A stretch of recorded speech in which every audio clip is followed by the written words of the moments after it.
So first of all, welcome everybody to this lovely historic house. I'm Chuyen Hampo. Together with Michelle Lindsay and Joanne Hansen, we're the organizers of the Tuxedo Park Stewardship Forum.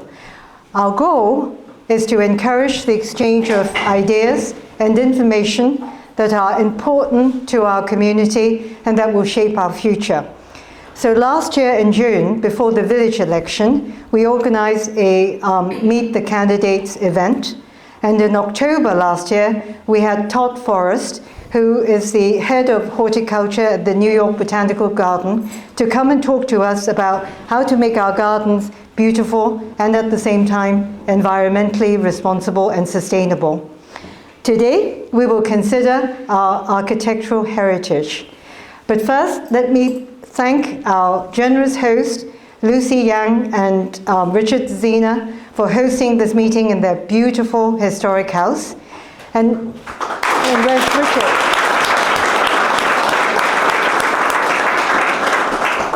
And for those of you who wonder, what on earth does Shojikubai mean? It basically stands for three kanji, Chinese or Japanese characters, meaning pine, bamboo, and plum. And together these three words augur the advent of spring and rebirth and renewal. And there is, like in the Chinese language, there's always a hidden meaning. And the hidden meaning is these three words indicate a house built in a secluded and rustic spot under a grove of trees. So that's the meaning of Shojikubai. The house was designed and finished in 1908 by Walker and Gillette, who also designed the children's house. I think you know where that is, where we had our meeting in October, Ko and Ty's house. And Walker is a local man. He and his partner, also, he was actually married to one of the daughters of an early resident of Tuxedo Park, and they were married at the St. Mary's Church. So that's a little bit of history. So I'd like to have other people to thank. We need to thank St. Mary's for lending us the microphone system and chairs. Need to thank the fire department for this television. We robbed it from their common room, so it has to be returned very quickly. And then they also gave us chairs. Victoria Chin for more chairs. So thank you very much. And last but not least, but not last, Christopher.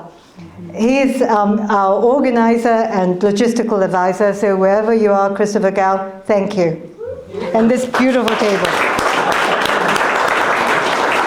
So before we start our meeting today and before I introduce our speaker, I'd like to say a few words to give some background to our discussion today. In 1980, the entire village of Tuxedo Park was added to the National Register of Historic Places. It's a very prestigious reward that we had for the reason that the village met two selection criteria that were closely related to each other. Firstly, of the 286 houses that were in the park at that time, nearly 200 were built between 1886, when the park was established by Pierre Lorillard, to the early part of the 20th century. And secondly, these houses were nestled in a hilly, heavily forested terrain surrounding three lakes, thus giving the village a distinctive, picturesque character. In other words, the bucolic, wooded landscape was actually as important as the architecture in gaining us the listing on the National Register. I will just quote, so that you don't think I'm making it up. I will quote from the National Register record, which says, behind the massive stone walls and monumental isolating gate lodge, there is evidence of a qualitatively different universe, containing mountains and lakes, woods and hills. So you see, Our trees are not just good for the environment. They also have historical significance, or as Lucy, our host, would like to call them, they are heritage trees. The National Register listing is very precious to our community because it distinguishes us from the other communities in the Hudson Valley. It gives us a sense of pride and prestige. It is an integral part of the village's brand. And as Joanne will now explain to you, the listing even has material impact on our lives. I need to charge this. Okay, yes.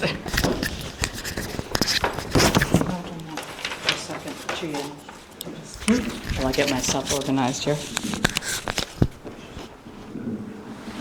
Good afternoon, everyone.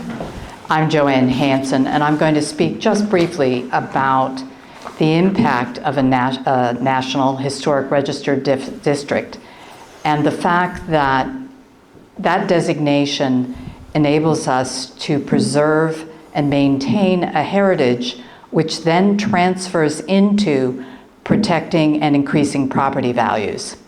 So my undergraduate degree is in urban planning from Yale, and as a student, I worked with New York City to do an analysis of New York City's first historical district, which was Brooklyn Heights. And that analysis wanted to look at the question of whether or not, if you designate an area as a historic district, is that going to have an impact on property values? And the answer was clearly yes. I'm sure many of you have a sense of Brooklyn Heights and its prospects these days.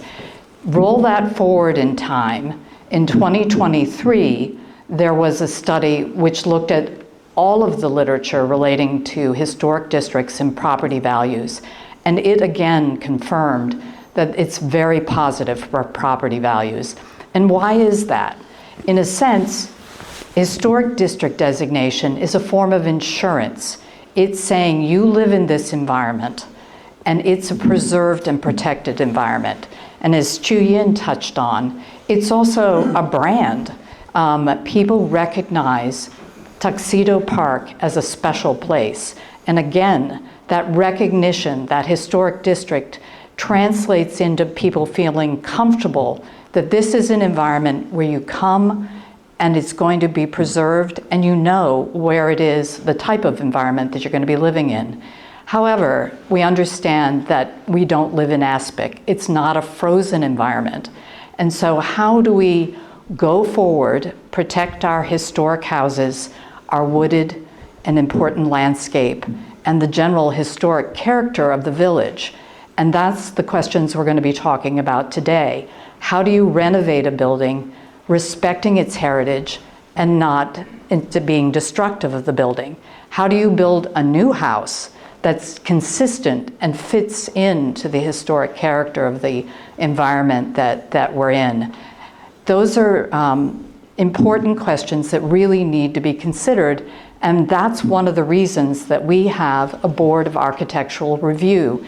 Legally, the state requires a planning board, but the Board of Architectural Review, in conjunction with the design guidelines, help you understand how best to work with your house in this national district. And somewhere, John Ledwith is here, I believe. There he is. So in the back there, the gentleman in green is our village building inspector. And if you are contemplating renovating, new house, landscape alteration, an important first stop is go to the village and commune with John, because he will give you a sense of how to approach that. And so hopefully I've given you a sense of, I mean, we can look around us and see the aesthetic benefits of living in Tuxedo Park, but it's got monetary benefits as well. That preserved and identified environment has been shown in studies around the country that it's financially beneficial to all of us. So with that, I'm going to turn it over to Chu Yin to introduce Sam White.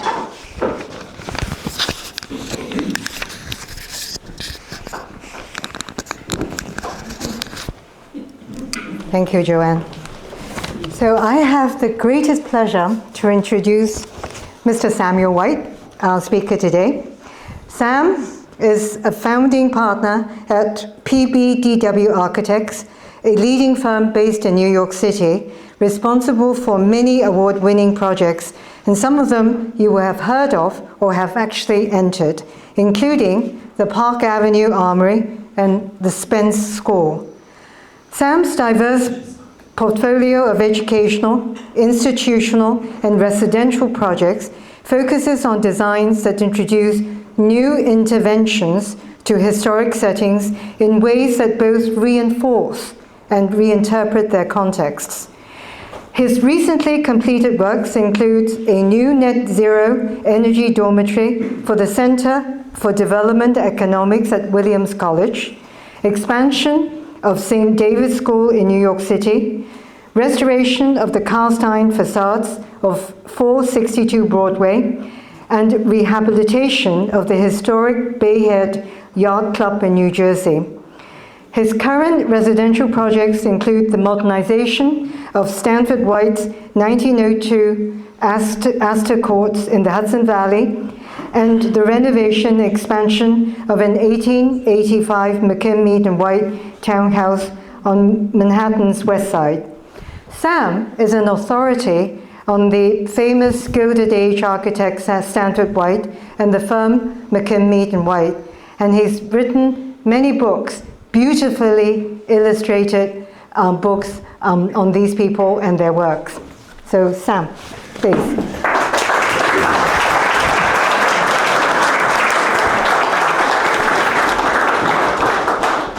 Well, thank you, Chuyen, for that introduction. Thank you very much, ladies and gentlemen, for coming. It is a pleasure to be here, although you're here under false pretenses. I mean, my practice, I did really pull out all of those projects that she mentioned, but most of my practice is done with the MetroCard in 3 of the 5 boroughs of New York City. And so it's a leap of faith for you to come and listen to me, who has been to Tuxedo Park about 4 times in my life, read you the riot act about what should and should not be done in a place where you have lived the last 40 years. So I hope you will bear with me and not hold that against me. This was Chuyen's idea and not mine. Well, Here you are. I'm also a couple of things. I'm not going to talk about renovations. Renovations is renovating and additions to buildings is a separate subject. I actually have a lecture that's about an hour long. It's the most boring lecture in the world, and it would put you all to sleep. It's on additions to historic buildings, but it's a complex subject, and I'm not going to touch that at all. But if there was, because I know I'm never going to be invited back to Tuxedo Park, there's no chance that you're going to be able to sit here and hear it again. But it's a good subject, and it's a really interesting architectural problem. The other thing I don't know about is landscape architecture. I am not a landscape architect, and you will see that that is a critical part of any project in Tuxedo Park. I mean, it is. Years ago I did a project in Central Park where the landscape was so important that the architect was a consultant to the landscape architect, which is a real reversal of the normal order of things, and I think one that will give the landscape architect in the room a certain amount of pleasure. But I was taking the orders from the landscape architect. So those are things I don't know about. What I do think a lot about the appropriateness of interventions in historic districts. Most of my work is for institutions in New York City that have buildings that are in historic districts and they need to expand them. And you come up against the Landmarks Commission, or you work with the Landmarks Commission, depending on how you want to phrase that, and you come up with something that satisfies the school's program that is compatible with the historic district. And we are rarely do buildings that have a kind of an archaeological accuracy to them. And so there's always a little bit of give and take on that.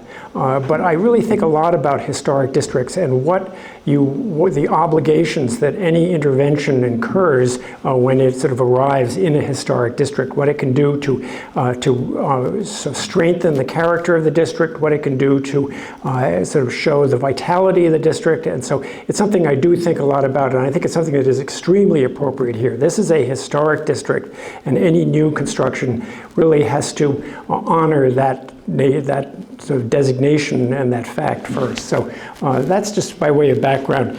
Starting with a little historical note here. That is Pierre Lorillard IV, who in 1885 in October sold the breakers to Cornelius Vanderbilt IV for $400,000. He didn't bail out of Newport. I mean, I think he was back in Newport the following summer, but and he probably spent that winter in Florida.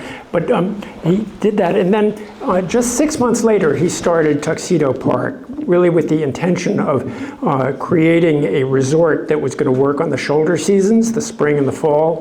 And to do that, he sort of began a kind of an experiment, a sort of a chemistry experiment in which he had two ingredients. And the first ingredient was these sort of thousands of acres, which actually had been in his family for over almost 100 years.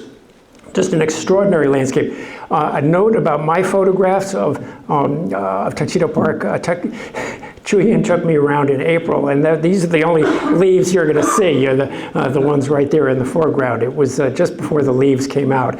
It looks very different today. But anyway, he took this as a landscape, and he decided to combine it with this sort of, I say, social engineering based on an unimpeachable source, which was this right here. And I think that it's probably, you could probably demonstrate that the sort of the common denominator of the early residents of Tuxedo Park were all in the social register somewhere. And that is a objective standard. I mean, the problem with talking about what I'm going to be talking about is it's for the most part not objective. It is it's subjective. It's the idea of design is a huge subject, but it's also, I'd have to say, not a really big subject in terms of where we are right now, because as Chuyen said, there are approximately 300 houses in Tuxedo Park, and on a really busy year, there'll be 2 new ones. So the barbarians are not at the gate. There might be one barbarian, and I'm pretty sure he's not here. And he wasn't in the social register.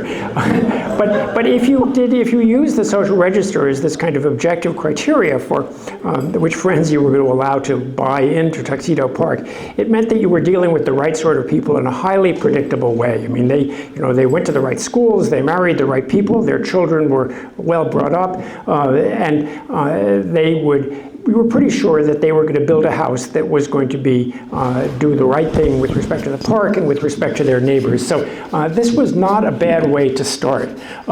What's interesting is that parallel of the gorgeous landscape and the kind of the high society mirrors exactly Chuyen's books, which he talks about the Tuxedo Park, the gift of nature, about the landscape, and then lives, legacies, and legends about all those social register characters. And what they did in this beautiful landscape is covered in actually her first book, which was The Historic Houses of Tuxedo Park. So you could have just stayed home and read Chuyen's books today. Although they're very hard to get.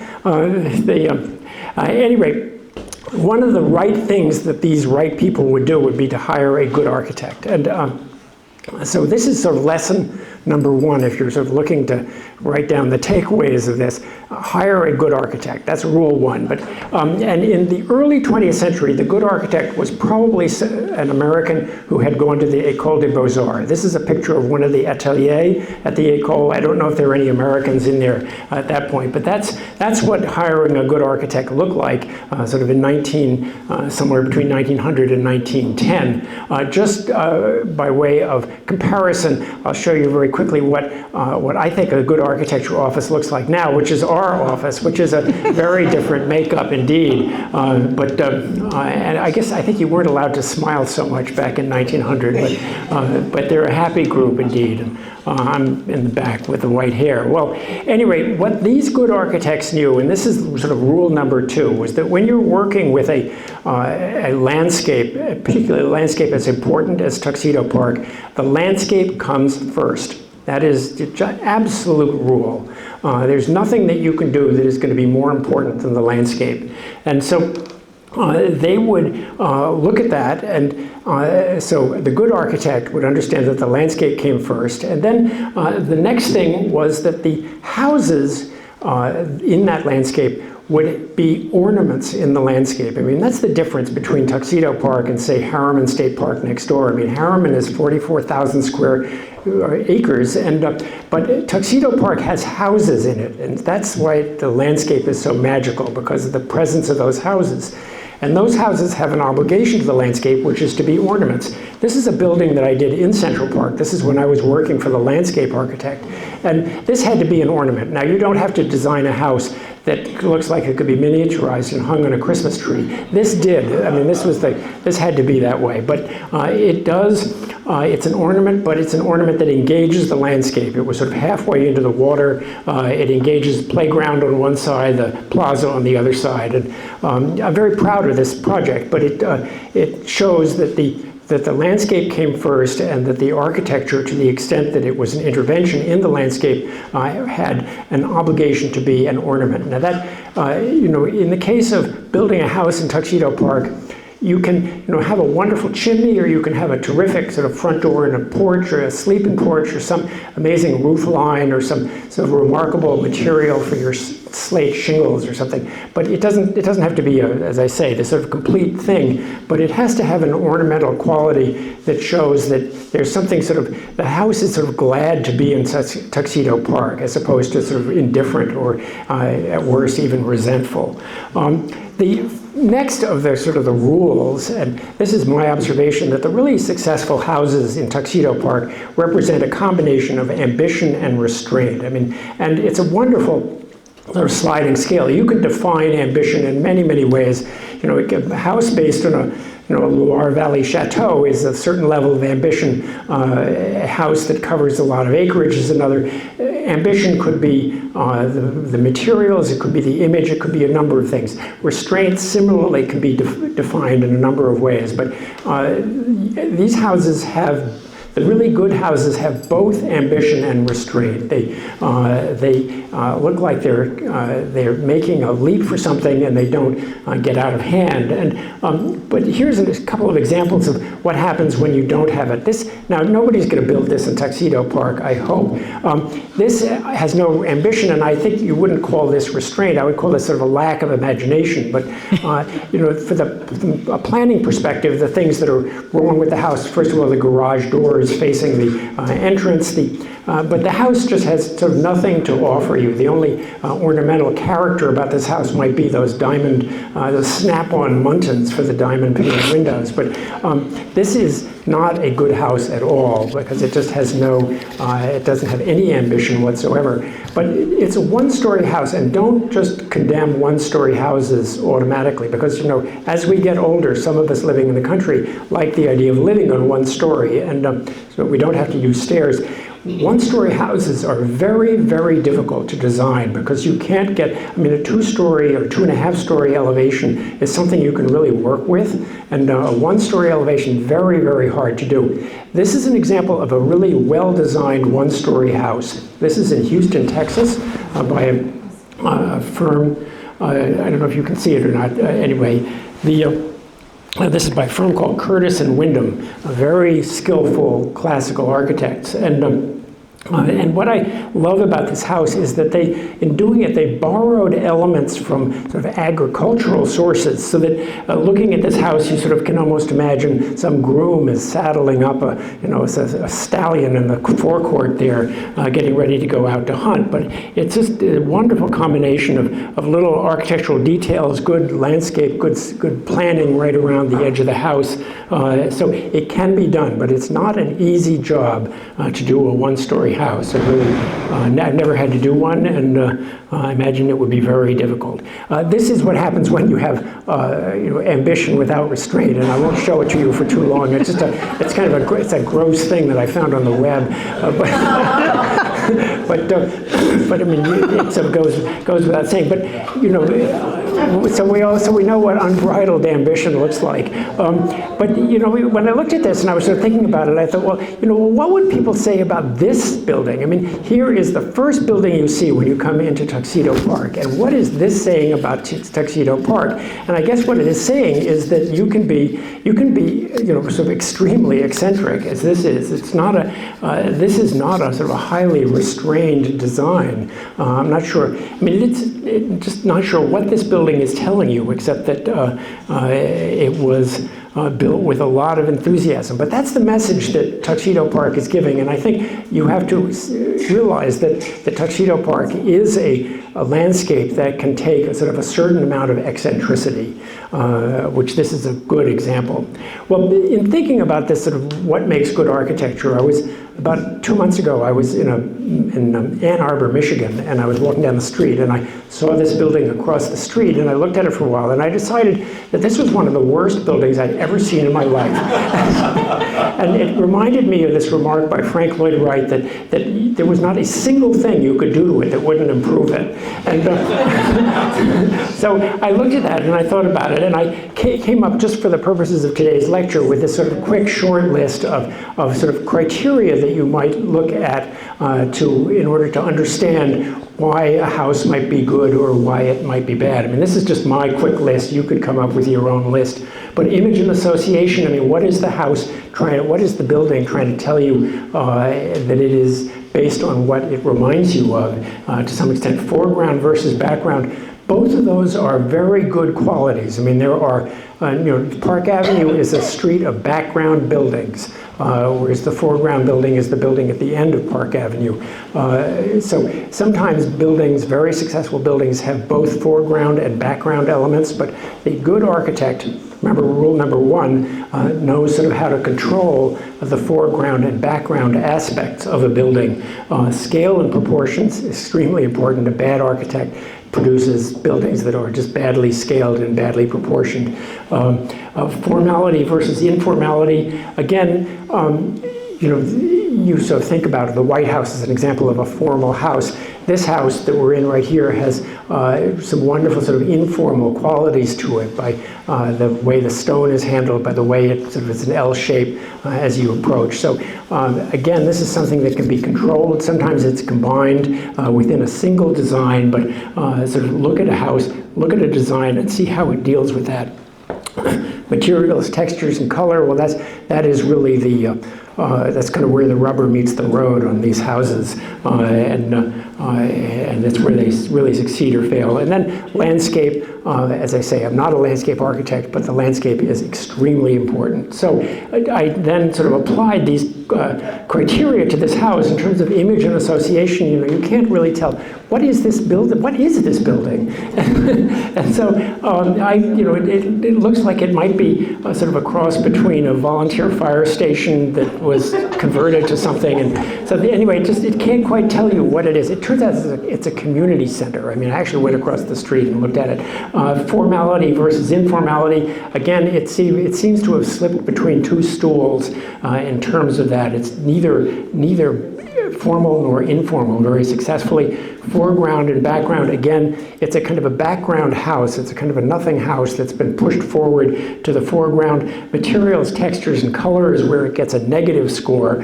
I mean, look at this sort of completely arbitrary use of this terrible brick and the terrible stone. I mean, just scale and proportion. I mean, just good houses sometimes can sort of build up a kind of rhythm, and this house is never allowed to do that. And then landscape, lastly, it's got this sort of a little bit of planting around it, which is like pubic hair, actually. But if you think about sort of landscape and the relationship of a house to landscape, I mean, you have to think about the falling water. I mean, this is not a house. It'd be great if this house were here in Tuxedo Park. This is a house you could not pay me to live in, but it is still the most amazing example of a design of the marriage of architecture and landscape. I mean, the two are absolutely inseparable.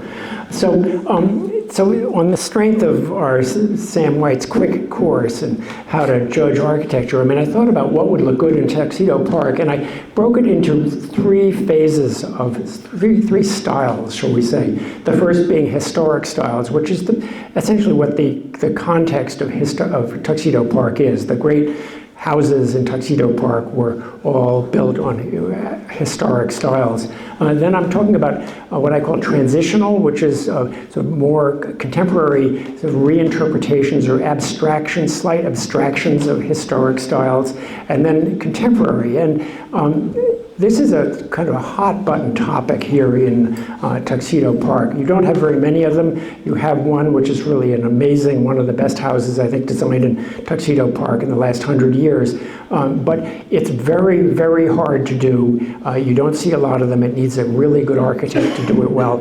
I'm going to show you a bunch of them. They might look good in Tuxedo Park and they might not. I mean, this is one of these things where I'd say audience participation, if we had a whole afternoon, we'd take hands raised every time I showed an image and you say whether you wanted it in Tuxedo Park or not.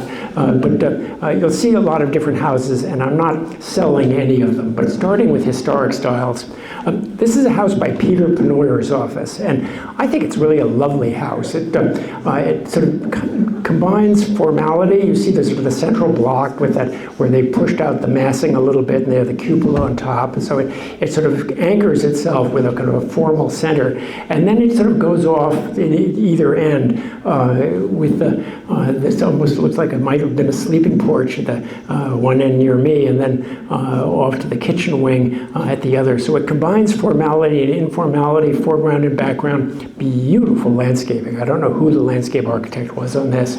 Wonderful colors and materials. See what I was talking about earlier about how it builds up a rhythm. I mean, this is a good architect working in a pretty relaxed way in a historic style. This is a house by Robert A.M. Stern Architects, and again, it combines formality and informality. I mean, that porch is, you walk up towards that porch, and you sort of make sure that your shirt is tucked in, but you know it's going to be a formal house, but a welcoming house. I mean, it gives this wonderful message that everything is going to be done right, but not so right that you are going to feel uncomfortable. And it's through this sort of massing, but the underlying architecture is extremely skillful on this.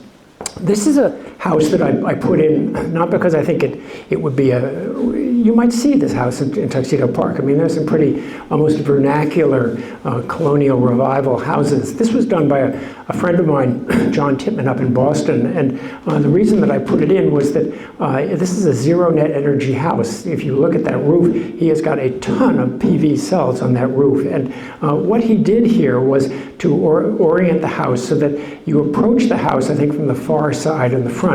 So you see the porch and the front door, but you don't see the PV cells. You don't see those until you go around. And now I think we all have an obligation to the environment to, if we can have PV cells on our roofs, but don't put PV cells where you can see them as you're coming up to the house. They just haven't, either they haven't been around long enough for us to be comfortable with them, or they're just simply ugly and we're never going to be comfortable with them. But I think he did a good job in having his cake and eating it too on this design.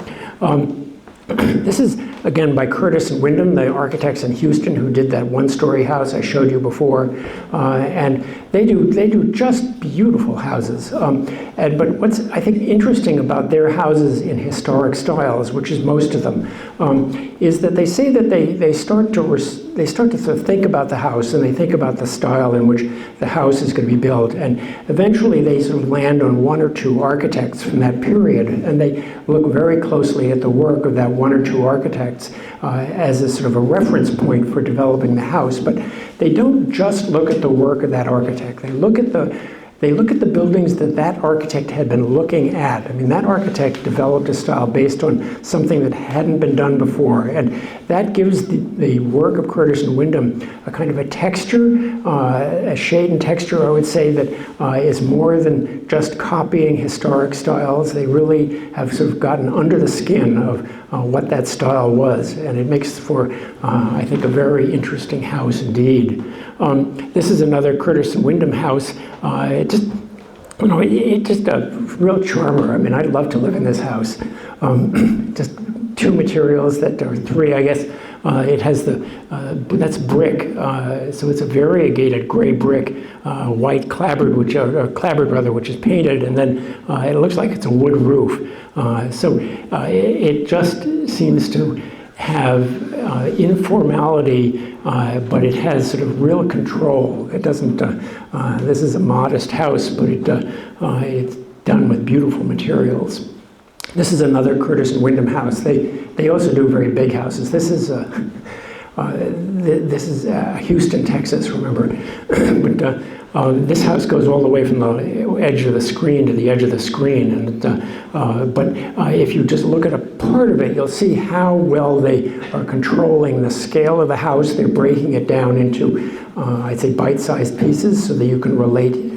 The human scale is quite evident by the way the parts are articulated. And then this sort of extraordinary choice of materials, that brick, with clinker brick that they lay up and then they whitewash. I mean, it's really just pretty sophisticated.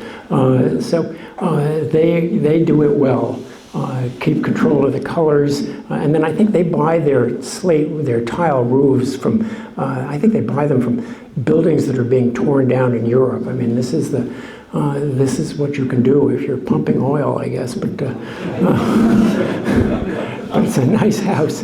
This is my favorite of the classical architects. This is a architect named Norman Askins, who practices in Atlanta, Georgia. And he is, I think, for my money, a lot of these guys are really good. Norman is the best. There's just something so perfect about every one of his houses and so welcoming. You look at it and it just looks like it fits like an old shoe.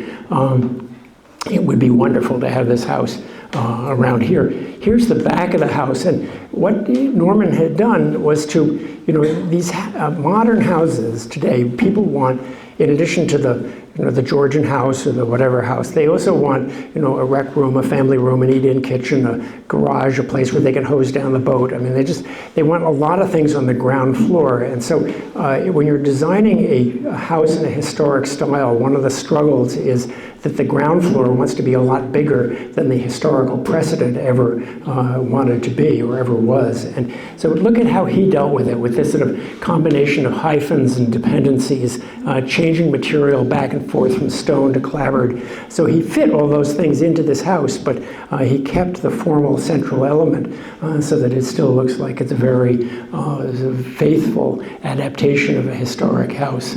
Guy is a genius.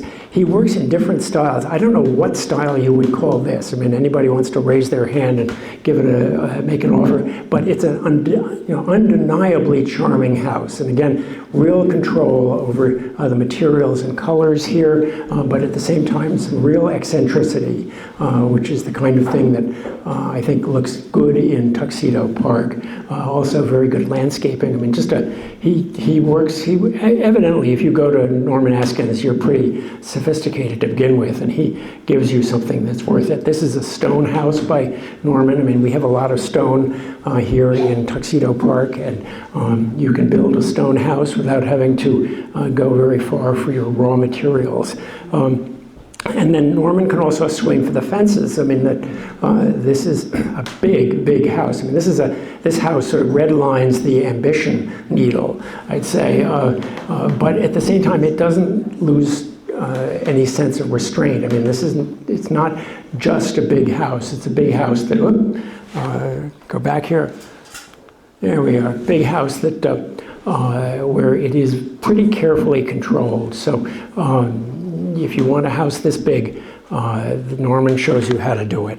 And then this is Norman as in the Italian mode. Again, I'm not sure if people think that Tuxedo Park and Umbria are close cousins, but if you decide they are, Norman could give it to you this way: the wonderful sort of knife edge of that overhanging roof, that very sort of funny sort of relationship of the scale of the porch to the scale of the door, the alignment of the windows on either side to the location of the front door. I mean, it's, again, truly an eccentric house, but a very convincing one, I would say, in this sort of Italian, sort of, I guess, sort of northern Italian style. Those are historic houses.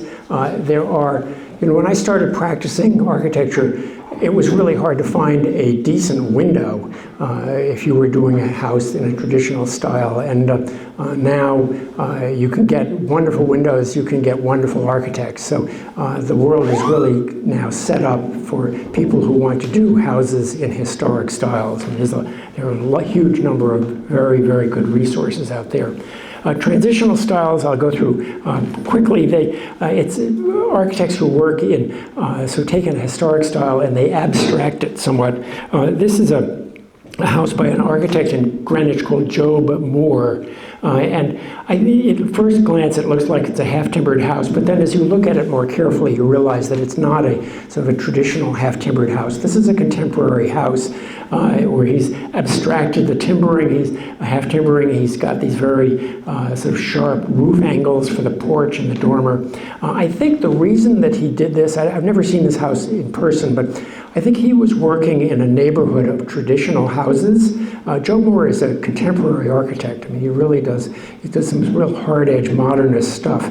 But I think he was working in a neighborhood of traditional houses, and he realized that he had an obligation to kind of the sense of place where he was working, and he wasn't going to violate that. So he came up with a house which, as you drive by, looks like it fits in. But then if you stop and look more carefully, you'll see that it's probably different from its neighbors. I mean, I think it's highly respectful, highly controlled, and a very skillful house. There's another architect who does these sort of transitional houses named Tom Kligerman. Tom started off in Bob Stern's office, and then about 30 years ago, he went off with two partners called Ike Kligerman Barclay, and then now in the past year, he's been had his own office, Thomas Kligerman, or Tom Kligerman Architect.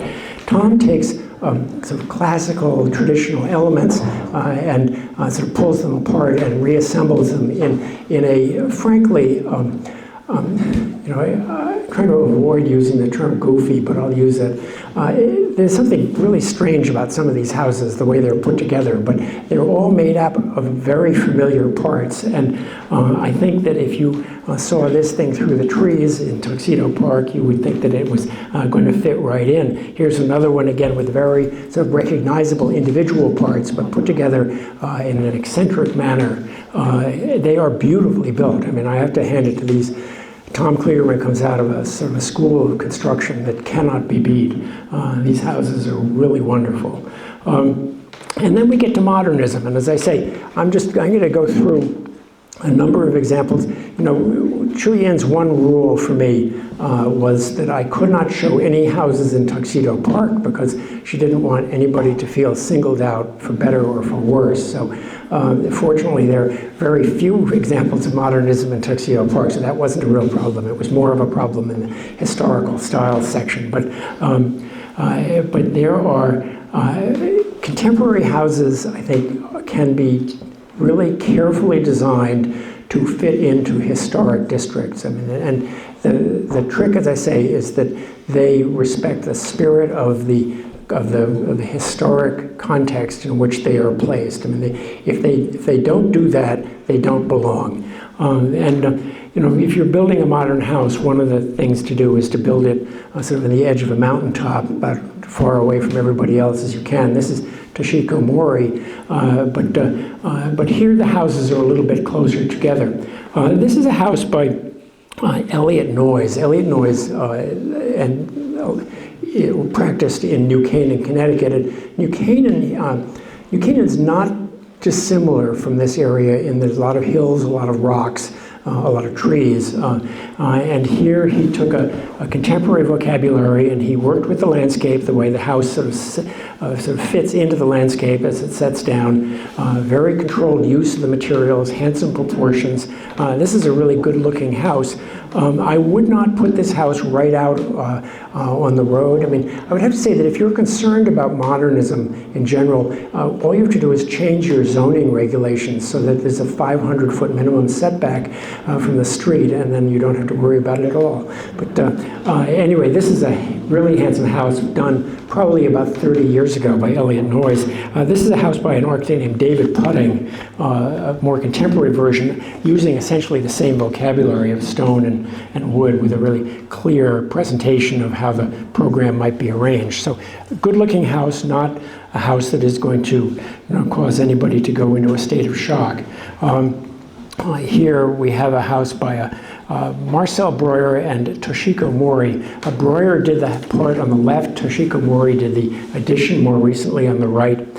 Again, these are houses that in Tuxedo Park, below, if you do this, you do it pretty much in the woods. I mean, if you're going to have that much glass, you don't want that much glass sort of right out on the street. But some people really like that much glass. I mean, some people love this sort of kind of interior that just opens to the outside and makes you feel as though you're living right in the trees. So you can do things with a contemporary design that you really cannot with a historic design. I mean, you can, thanks, I think, to insulated glass and structural steel.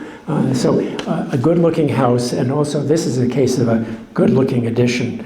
This is a house by Kieran Timberlake, a sort of classic idea of a contemporary house. One of the things with all that glass, one of the things about this is that, see what the opportunity they had with this landscape. I mean, here with all these rocks, I mean, you would never build a Georgian house on a site like this. You'd have to spend a lot of money on dynamite to level the place before you could set a more historic house down. But a contemporary design can really start to engage a very wild and woolly landscape like this. I think this is the back of that house, and what I liked about this was the way the glass and opaque elements were organized vertically to sort of pick up on the trees. All those rocks around. This is a house by Tom Kligerman. It's a little muscular, I would say, but the way he arranged it, I suspect that we're looking at the back of the house, the private side of the house, with taking advantage of some amazing view, you would imagine. Whereas the approach side of the house is probably, the roof is probably quite low and quite modest, and so it's not making much of not sort of scaring the help as you see it from the road, and then it really gives you something in return once you get into the house. Again, working with the materials, working with the view. This is by Peter Bolin of Wilkes-Barre, Pennsylvania, who is, I'd say, my favorite of these contemporary architects. Every time I see a Peter Bolin house, I just wish I had designed it. But they are, there's something so sort of comfortable about them at the same time that they really look as though somebody had some fun designing it and somebody is going to have some fun living in it. And they're very respectful, I would say, to the context, with particularly when you place them in the woods. Sometimes you can do a house all wood. This is not a house that really redlines the needle on ambition, but it's all wood. And an all wood house here, you could fit it in practically without noticing it. As you drive down from the gate, you would go past a wooden house that then even we were even able to put the garage door sort of facing the street by making the garage door out of wood.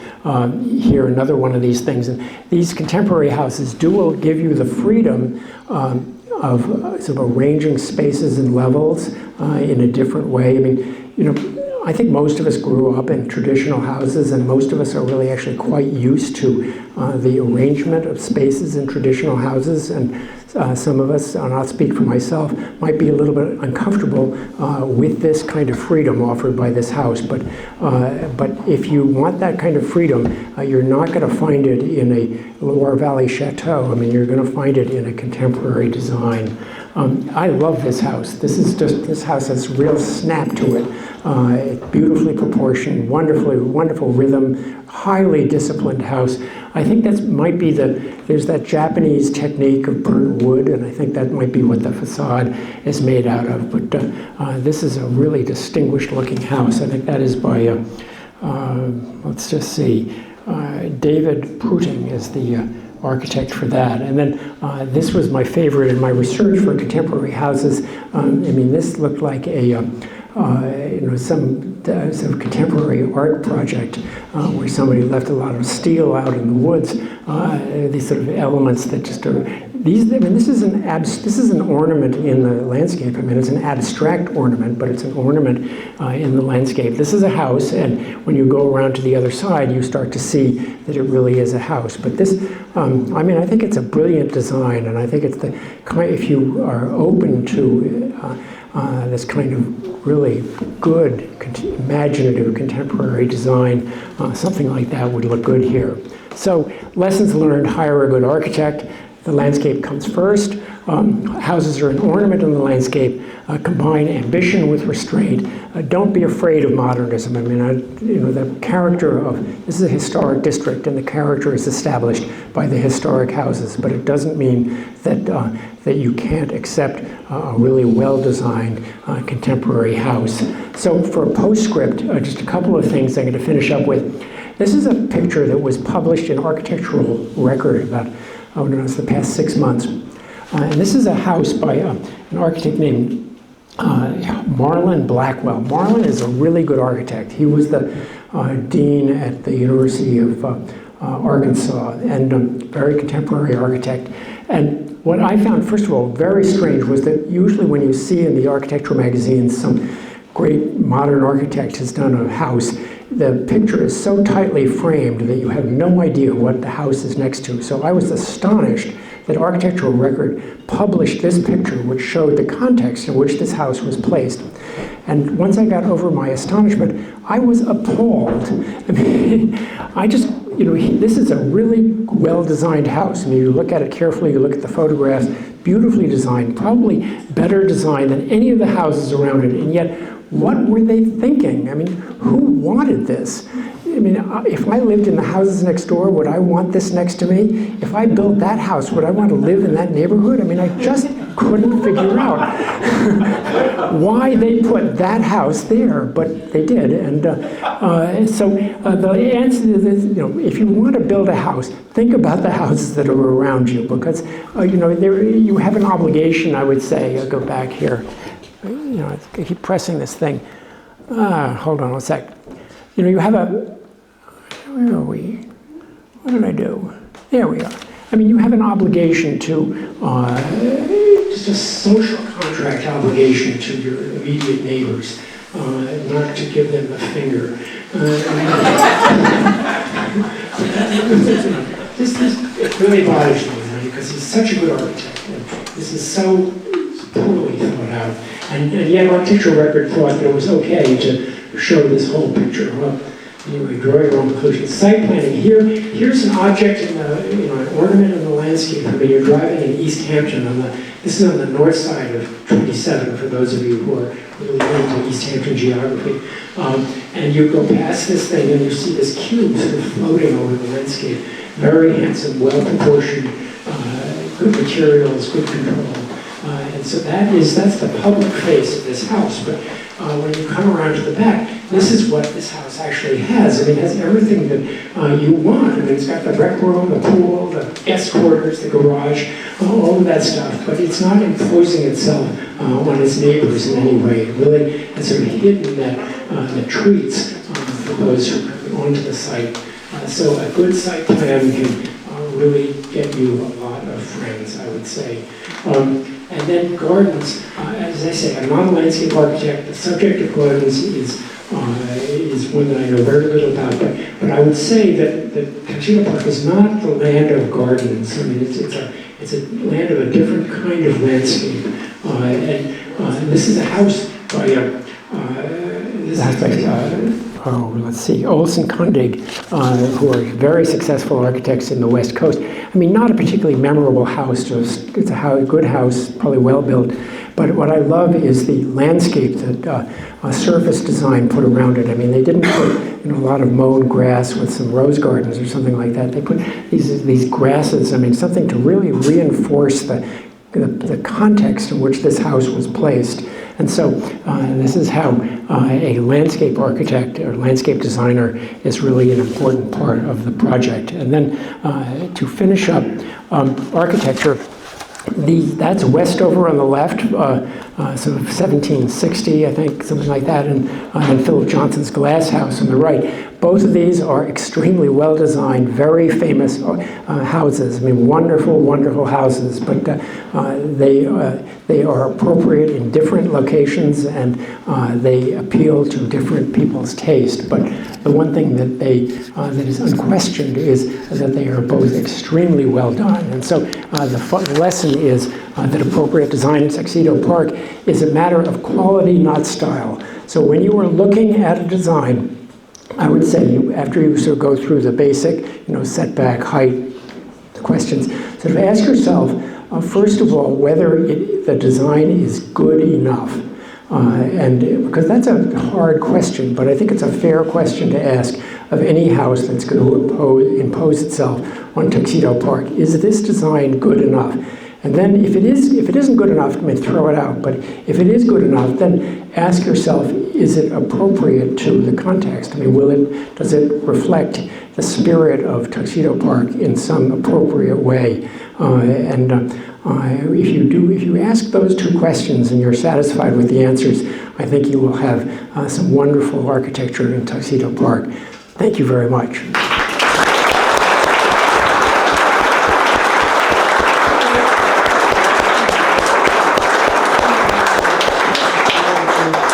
And would you like to? Yeah, I'd be happy to answer all those tough questions, but if anybody has a law, I'll take that one too. It's a statement. I'd just like to loop this into the Board of Architectural Review here in Tuxedo Park and how it may affect all of us. I'm on the board. I prefer to call it the BLAR, the Board of Landscape and Architectural Review, because we know we cannot use asbestos in a house and things like that. We're much more savvy about what one can do with a house, but with gardens and landscape, we're not. But we're here at your service. We want to be the carrot, not the stick. So if you have any idea of what you want to do to your house or garden, come and speak to us. Come and speak to John Ledworth, first of all, and he's so diplomatic. And if it's a crazy idea, he'll say, maybe you should consult the Board of Architectural Review. He's not going to tell you that it's an awesome thing. But we want you to go on the right tangent. We have so much experience of problems that have happened in the park, good things that have happened in the park. We can embellish your ideas so you go off on a path and have a project that works out even better than you ever planned. So come to us at the early stage of any ideas so we can all go along the tangent. The last thing we want to do is not have the carrot but have the stick and have to punish you for doing something that was wrong.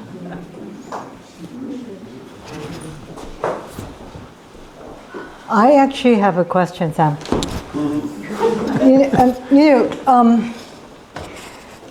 We have many historical structures in the park. What are your thoughts on people who want to make a copy of a historical house, of a chateau, of a Greek revival, Well, the question is what happens if you make a copy of a historic house? I mean, lots of things are copies, and so if you think that a 3/4 scale version of the Chateau de Plessis-Marseille is going to look really good here, think again, because I mean, a copy. If you're going to make it a copy, make it a copy. I mean, make it a real. Really do it right. I mean, I'm not sure if you need to use wattle and daub for the interior partitions, but most copies just really sort of approach the thing approach the problem in a rather superficial way, and literally sort of they replicate the surface phenomenon, and they don't do it particularly well, and they make some changes to it, and so if somebody wants to make a copy of a really good house, but they better make it a really good copy. Make it a almost indistinguishable copy. I mean, I don't have any sort of philosophical problems with somebody who wants to make a copy. There are lots of copies of, lots of houses that are copies of other houses, but it's just a bad copy is really a travesty. So, get a good architect and, persuade that architect to work with you to make a good copy. Actually, there is a related question. Workmanship back in the 19th century was exquisite. Do we have such workmanship these days, or are they beyond the reach of, Well, anybody who's been to Paris lately seeing the work on Notre Dame knows that workmanship is available. It's just a lot harder to get. In New York City, you can get just amazing craftsmen and amazing materials, but you're going to pay for it, you're going to wait for it. There are just fewer sources of it, but it's available, yes. So this is probably a whole nother lecture, but how do you think about who is a good architect? Do you start by looking at their portfolio, see it in the flesh? How would you sort of approach? It's a good question and a hard one to answer. I mean, the architects in the room all go for interviews, and we all try to persuade the person who's interviewing us that we are a good architect. And we probably all have slightly different techniques for trying to create that impression. But I think the easy way is, just like the social register was the easy way for picking, people to live here. The easy way is to look at the award that the architect has gotten, and that will tell you whether or not that architect's work has gotten a kind of a third-party endorsement from professional organizations or peer organizations. And so it takes real courage to be able to, or skill, to be able to identify a good architect who hasn't been in practice enough or hasn't been able to build enough to build up that kind of portfolio of awards, but just see what, has that architect's work been published a lot? I mean, magazines they want to publish the good stuff, so they see a lot of it. So I would, if you're trying to pick a good architect, see what kind of endorsements that architect brings to the table. Or be very sure of yourself in picking one who doesn't. Yes? I would say beyond an award, getting awards, it's about the dialogue that you have. Do you have a compatible dialogue with the designer?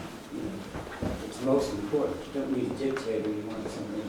A compatible what, I'm sorry? You want a compatible dialogue with your client. Dialogue, yes. You're looking for that relationship. You're not looking for a dictator. You're looking for someone who will understand you and can talk to you. Yeah, well, that would come out. That would come out in the interview. I mean, you would presumably that's the next step. I'd say yes. I completely agree. Are you compatible? No, you're interviewing the client as much as they're interviewing you.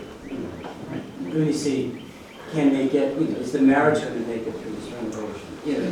Is it? Why are they doing this house? You want to go into depth to understand them, and to give them something that's representative of their personality. I mean, I suspect that makes for a very successful interview. Yeah. I mean, if you can really get into a dialogue with a client, you probably work on more houses than I do. And the houses that I work on, the people are related to me. They don't have a choice. Yes. That's not true. I'm curious, in terms of renovations, which wasn't the topic of the discussion, do you have a view about modern additions to historic homes? Well, there is this thing called the Venice Charter. Has anyone heard of the Venice Charter? I see you all raise your hand. The Venice Charter is something, Elizabeth, when was the Venice Charter? Do you know, it was like 1950? I think it was Le Corbusier basically said that that if you were building anything onto a historic house, it had to be in a modern style. I mean, so that was the party line back then. Here's what I think about additions to houses. I mean, first of all, they have to honor, the addition is an addition. It has to honor the host building, and you can define honoring the host building in very ways. You can say that making the addition look like it's an extension of the host building could be honoring the host building, or you could say that no, making it look very different is honoring the host building because the host building was so perfect that that the addition shouldn't be confused with the original. You know, so all right, we're on thin ice already here. The other thing about additions is that they need to respect the hierarchies of the original house. That the original, you know, you think about a house and it has a front door and it's got a center to it, and it's got a sort of a real hierarchical relationship as you move away from the front door and the center. And the addition should respect that hierarchy. It shouldn't upset that hierarchy. So there, you know, honoring is something that you can argue two ways about, but respecting the hierarchy, I would say, is pretty is a lot easier to spot. I think those are the two things that I would look for in an addition. Does that help at all?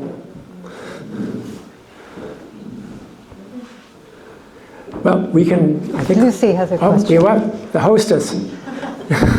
More of a personal question. Would you talk about Stanford White's legacy on you? Does he sit on your shoulder and speak to you, or do you try to make your own direction in life? And would you ever accept an assignment on one of their old buildings to work on? What would I ever, what, I'm sorry? Even White building. Would you ever accept an assignment to work on one of their old buildings?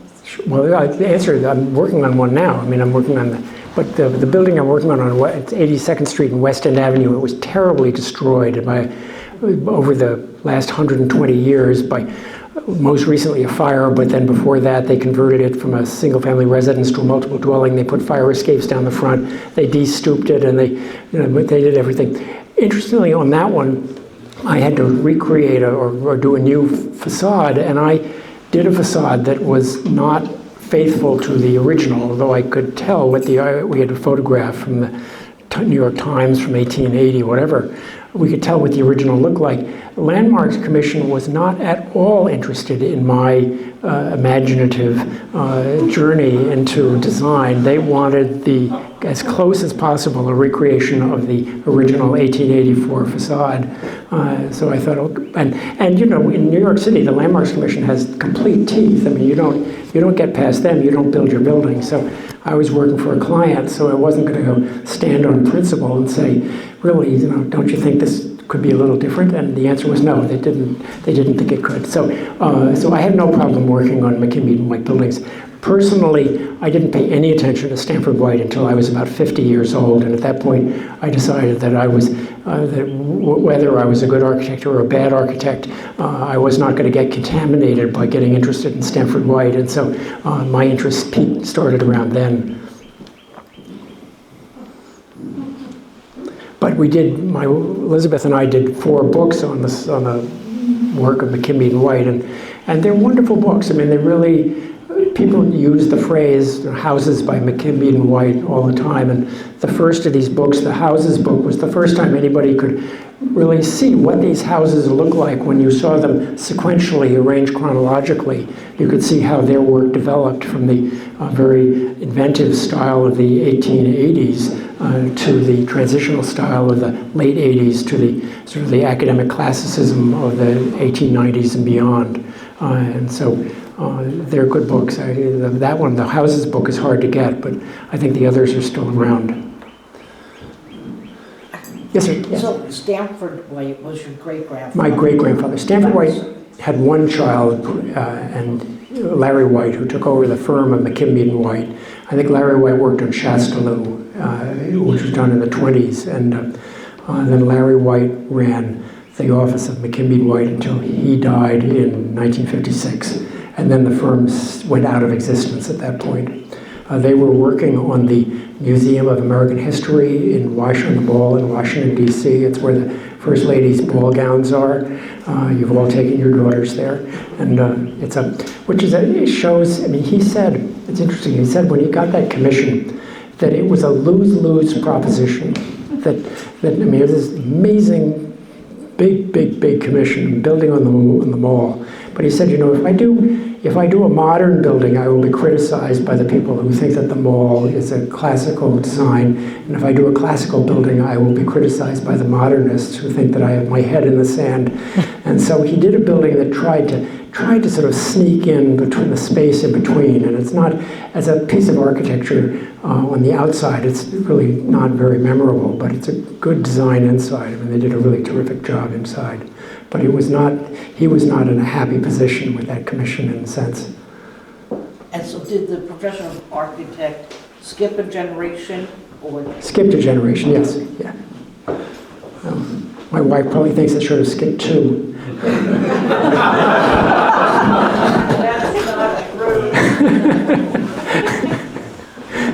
Sorry.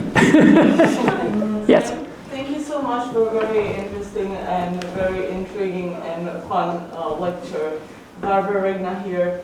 If you were ever to design a house in Tuxedo Park yourself, what kind of style would you do and where would you locate it? What I said I'd give you that answer later. No, I was telling Lucy that I really admire politicians for the way they were able to evade questions. And so that's a question I think I'm going to evade. I mean, I'd have to look around. It would depend where the house was. I mean, if the house was out in the woods and it had an amazing view of the lake and nobody was looking at it, then I think it would be a house. And somebody wanted to be a little bit adventurous, but I can tell you personally, I'm not a really good architect for design of contemporary houses. My partner Ray Dovell, really good at it. Ray wouldn't know what to do with a house like this. I mean, he would. So one of the reasons that we enjoy working with each other is that I think we respect the fact that we each have different skill sets, and a contemporary house is just not in my wheelhouse, personally. Thank you. Okay, anyway, class dismissed. Thank you very much. You cannot go yet. You cannot go yet. You cannot go yet. Can I say something? And Michelle has an announcement. I'd just like to connect the dots. Thank you, Sam, for your wonderful lesson about how we should look at architecture. I'd like to connect the dots in the sense that you taught us just now about the importance of respecting landscape or the terrain, and that houses are ornaments on the landscape. Well, in 1980, when Tuxedo Park was listed on the National Register of Historic Places, we set up the Architectural Review Board. The first board chair was Peter Reckner. Peter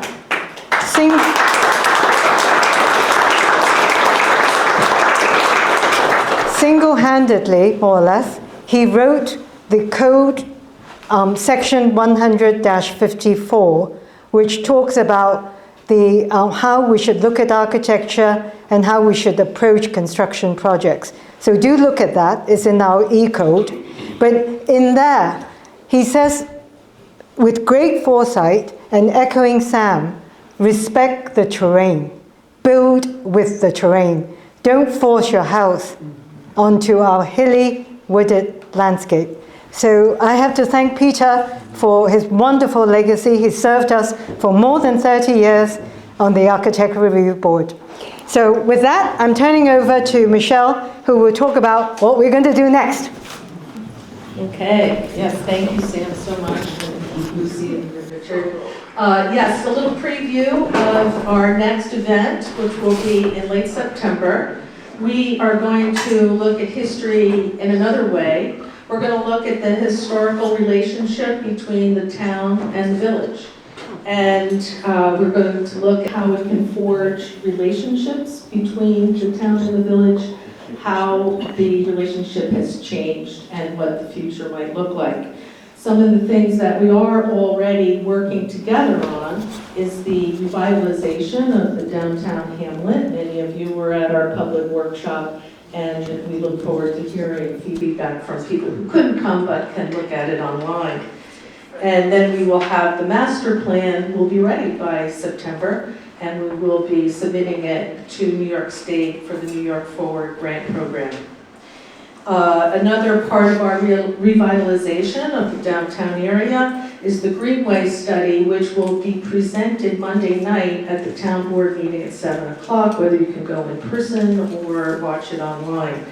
This study compiled all the data that we will use to market our downtown area, in fact, the whole corridor of Route 17 in Tuxedo, to businesses.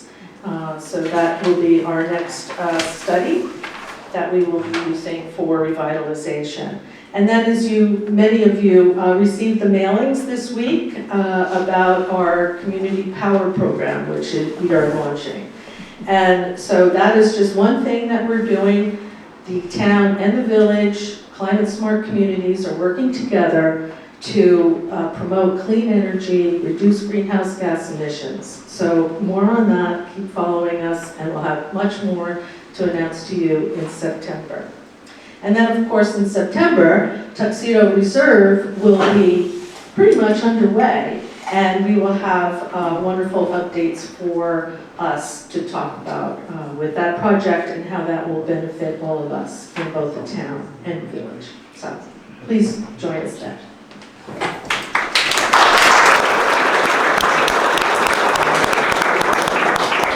Really, class dismissed. Thank you. Okay.